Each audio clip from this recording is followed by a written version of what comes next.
So what jazz standards can you get super bluesy in your jazz solos? Well, today I'm going to teach you 4 of those tunes that you need to know coming up.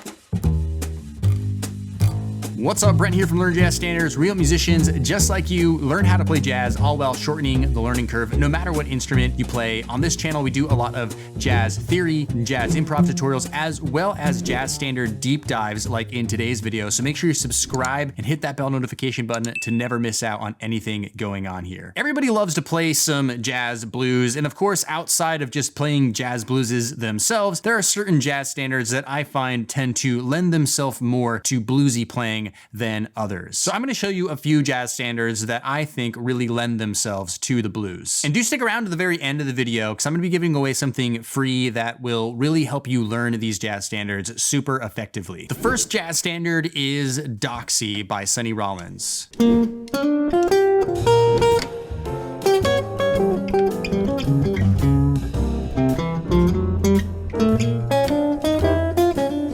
Doxy is actually a tune that really shares a lot of commonalities with the blues in the first place. The biggest part being that it actually is made up of completely dominant 7th chords. So the 1 chord in this case borrows from blues harmony, making it just a dominant 7th chord. And notice that it just kind of cycles through dominant 7th chords to the 6th chord, to the 2 chord, which is even a dominant 7th chord, the 5 back to the 1. And very notably, the bridge also borrows from blues harmony. So you have the 1 chord here in bar 9, which of course goes to this 4 chord, the E flat 7, and to the E diminished 7th, which is a really common thing in jazz blues. So already it's kind of a form that is similar to the blues. So obviously this lends you lots of opportunities to play super bluesy language. And while you obviously want to be playing the chord changes as well, using minor pentatonics, major pentatonics, and quote unquote blues scales is something that is completely acceptable to do over top of this tune. Jazz standard number 2 is In a Mellow Tone by Duke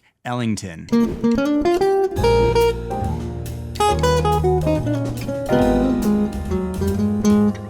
In a mellow tone, it doesn't necessarily have blues harmony built into it. However, there's lots of opportunities to superimpose the blues over top of it. So for example, we start here with this dominant 2 chord in which you can play lots of B flat bluesy stuff, right? It goes from a 2 B flat 7 to an E flat 7 to an A flat. Even though this A flat is major, you can actually superimpose a lot of minor pentatonic stuff over top of it as well. And truly, every single time I see a major 1 chord, I'm really playing lots of major pentatonic stuff and even minor pentatonic stuff to really brighten it up and make it bluesy. Now, near the end of the tune in bar 25, we have this D flat 7, which is the 4 chord, which then goes to the sharp 4 diminished, which is obviously borrowing directly from blues harmony. And even when you listen to the melody of In a Mellow Tone, you hear that they're really honing in on that bluesy element there, especially because we're borrowing from that blues harmony. So In a Mellow Tone, great tune if you want to superimpose blues stuff over top of it. Jazz standard number 3 is On the Sunny Side of the Street.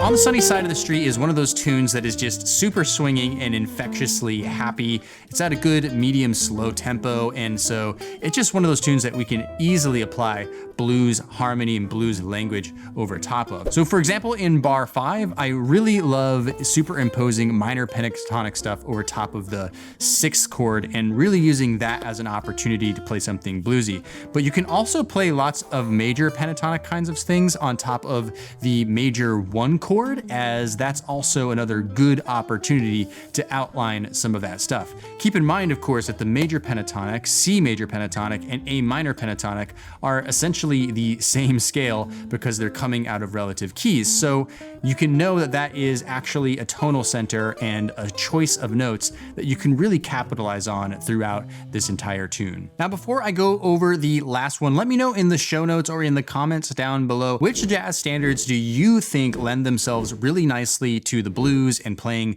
bluesy lines and bluesy language. Of course, that does not include a jazz blues itself. Let me know, would love to hear your thoughts.